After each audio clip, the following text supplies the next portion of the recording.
In a historic move to fight inflation, the Federal Reserve has hiked interest rates by 3/4 of a point. And joining us live this morning is Hans Schumann, an economics professor at Texas A&M Kingsville. Thank you so much for joining us this morning. You know, this move comes as families are already struggling with high food and fuel prices. Can you tell us, why did the Fed announce this rate hike now? Well, they announced it now because we're in the middle of a very major price realignment, and realignment oftentimes means going up, but it's really a realignment due to three major things. One is, as you've been reporting all morning long, oil, all right?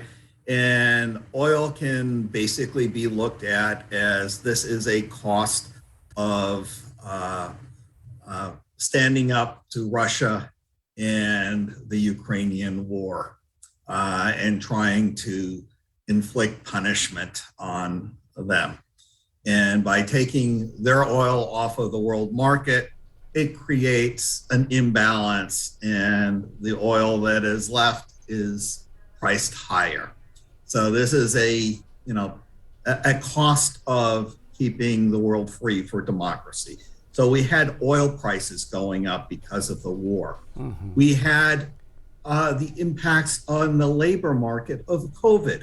We had a situation where during the recession that was caused by COVID, a lot of labor got bumped off the hamster wheel.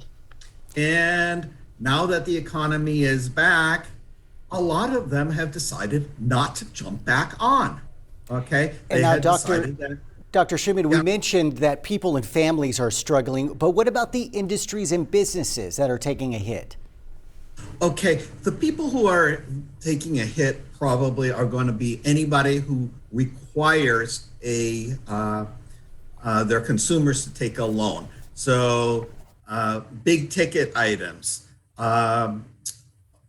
people who are building houses, people who are going to be selling houses and buying them because interest rates have gone up. Farmers are going to get hit.